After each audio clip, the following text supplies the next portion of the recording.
Olá, vamos buscar um pouco de paz para hoje? A palavra de hoje está no livro de Jó, capítulo 42, versículo 5. E diz assim: Antes eu só te conhecia de ouvir falar, agora eu te vi com os meus próprios olhos. Isso mesmo, o homem que era íntegro e reto, temia a Deus e se desviava do mal, que todas as madrugadas apresentava sacrifícios a Deus por cada um de seus filhos, esse homem que era tão próximo de Deus só o conhecia de ouvir falar. Olha só, ele nunca tinha tido a oportunidade de ter sua visão espiritual aberta para que ele pudesse ver a Deus. Foi somente nas tribulações que sua visão espiritual foi ampliada. Você já passou por alguma tribulação que te ajudou a ver com mais clareza a Deus? Você consegue lembrar, ou agora, nesse momento, talvez você esteja vivendo um momento bem difícil e você esteja vendo e tendo uma experiência especial ou profunda com Deus. Se não agora, em algum momento você deve ter tido isso. E pode perceber que foram nos teus dias mais difíceis que você sentiu Deus te carregando no colo. Nos momentos de alegria, nos momentos em que tudo está bem, muitas vezes a gente até esquece de Deus. Mas nos momentos de angústia, quando estamos contritos e abatidos, nós nos despedaçamos diante do nosso Deus. Fazemos orações que nunca fizemos e esperamos com tanta ansiedade pela providência, pela cura, pelo livramento, pelo socorro de Deus, que nós nos tornamos íntimos, nós criamos uma relação especial diante das tribulações. Jó buscou entender o que estava acontecendo. Ele recusou crer nas explicações de seus amigos e continuou apelando para que Deus se explicasse. Ele queria ouvir de Deus. Ele não queria mais escutar conselhos de quem não sabia o que estava acontecendo. Ele queria que o próprio Deus falasse com ele. Você já orou pedindo que a voz de Deus fosse mais forte do que a voz do inimigo? É isso mesmo. Nós precisamos fazer isso. Porque o inimigo vai tentar nos confundir, vai tentar, no meio da provação, nos fazer acreditar que estamos sofrendo daquela forma porque Deus quis assim.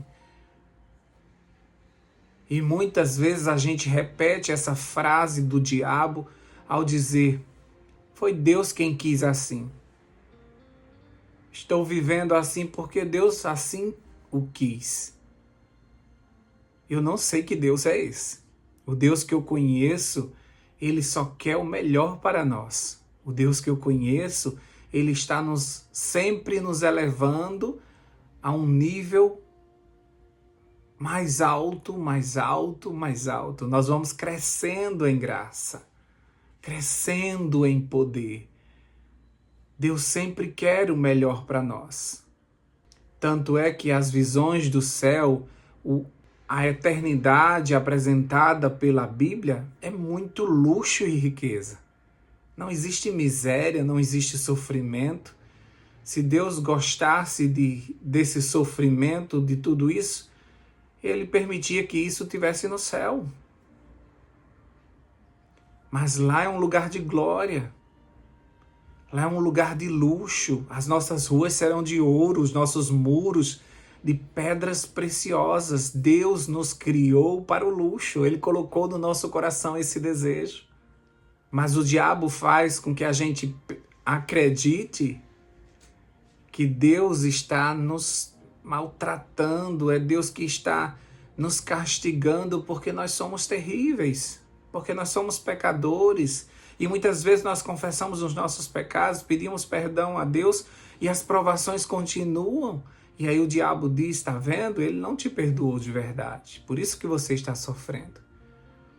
Mas Jó tinha uma outra mentalidade. Jó sabia que tinha feito a coisa certa. Então aquelas provações que estavam acontecendo, ele não compreendia porque ele não merecia aquilo. E o bom é que ele pensava desta forma. Jesus também pensava dessa forma. Jesus não se deixava abater com tantos problemas, com tantas perseguições. Ele sabia quem ele era e qual era a sua missão. Isso é muito importante para nós. Nós precisamos saber quem somos diante de Deus e qual a missão que ele nos deu.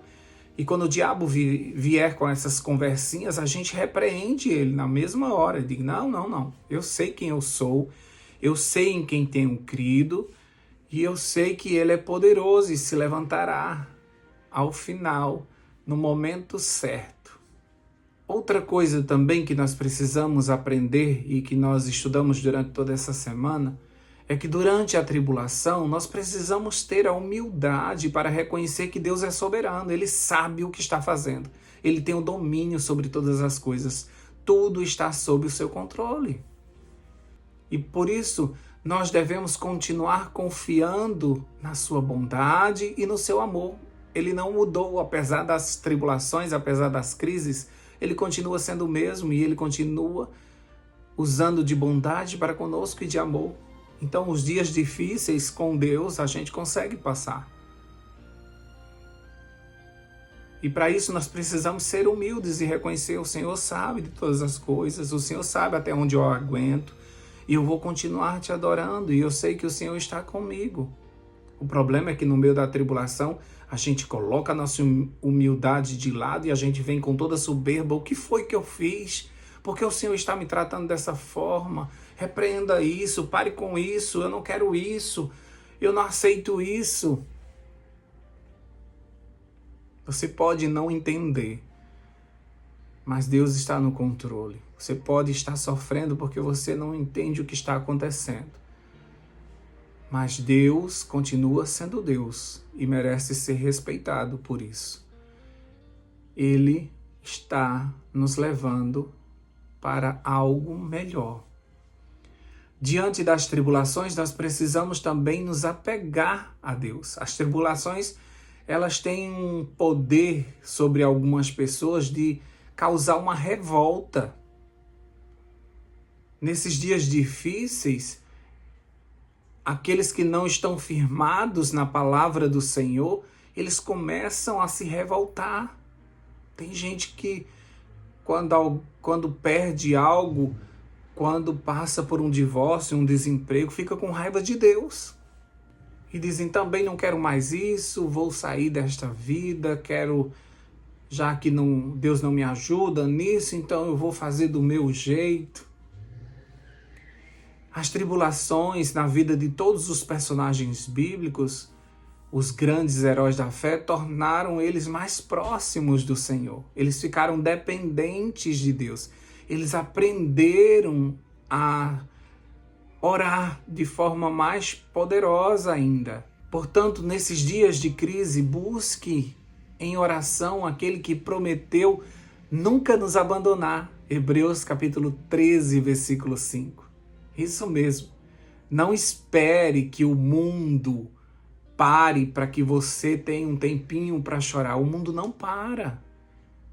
Sabe? O mundo passa por cima de nós como um trator. Ele não respeita a nossa fragilidade, ele não diminui a velocidade porque nós estamos cansados. Pelo contrário, ele continua. Muitas vezes a gente não tem nem tempo de chorar. A gente não tem tempo de parar para lamber as nossas feridas. Mas o nosso Deus não. O nosso Deus, ele desenvolve seu poder em nossa fraqueza. Quando somos fracos, aí que nós somos fortes. 2 Coríntios 12, 9, nos diz que Ele não despreza os fracos. Pelo contrário, Ele manifesta o seu poder em nós para que todos vejam que foi Ele.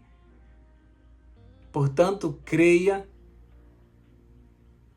e se a sua fé falhar, peça a Deus para lhe conceder fé suficiente para você continuar nessa batalha chamada vida. Vamos orar. Deus querido, nós te agradecemos porque o Senhor não despreza o fraco. Obrigado porque quando a gente pede por fé, o Senhor manda. Obrigado porque o Senhor é a nossa força. O Senhor completa o que falta em nós.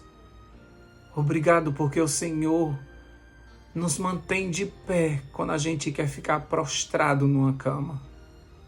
O Senhor nos toma pela mão e nos levanta e nos puxa e nos faz andar, mesmo com o coração sangrando, mesmo sofrendo horrores.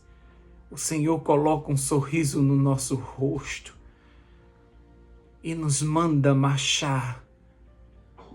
E o Senhor vai diante de nós abrindo o mar, tirando água da rocha, colocando tua nuvem sobre nós para que o sol não nos maltrate tanto. O Senhor vai cuidando de nós enquanto nós estamos em movimento. O cristão não foi feito para ficar parado. E por isso o Senhor sempre está nos empurrando para que a gente continue. E enquanto nós continuamos, o Senhor vai resolvendo as outras coisas. Nenhuma tribulação pode nos parar se nós temos o nosso alicerce no Senhor Jesus. Se nós cremos que a nossa força vem do Senhor, nós teremos as nossas forças renovadas, as tuas misericórdias renovadas, a tua presença renovada em nossa vida. Se não fosse o Senhor, a gente já teria desistido. Mas graças ao Senhor que não sai de perto nem de dentro, nós continuamos, mesmo chorando, nós saímos semeando. Mas chegará um dia em que nós voltaremos com um sorriso no rosto, colhendo tudo que nós plantamos. Obrigado, meu Deus, porque o Senhor está conosco no barquinho agitado. O Senhor está conosco quando os nossos filhos desistem de ir para a igreja. O Senhor está conosco quando o nosso casamento está se esfacelando. O Senhor está conosco no desemprego, está conosco nas dificuldades financeiras. O diabo tenta de tudo, ele não para. E ele tenta o tempo todo nos parar. Mas até hoje ele não conseguiu, porque o teu Espírito Santo nos sustenta. E nós queremos permanecer assim, em movimento. Nós não vamos ouvir as insinuações do inimigo, nós não vamos conversar com ele, nós vamos continuar na obra que o Senhor nos deu, e o Senhor é poderoso para nos recompensar. E um dia, andando pelas ruas de ouro, nós olharemos nos teus olhos e vamos dizer: Senhor, valeu a pena tudo o que passamos para estarmos aqui contigo para sempre. Dá-nos a tua paz, fica conosco nesse novo dia. Em nome de Jesus nós oramos e já te agradecemos. Amém, amém e amém. Paz para hoje é o que eu desejo para você.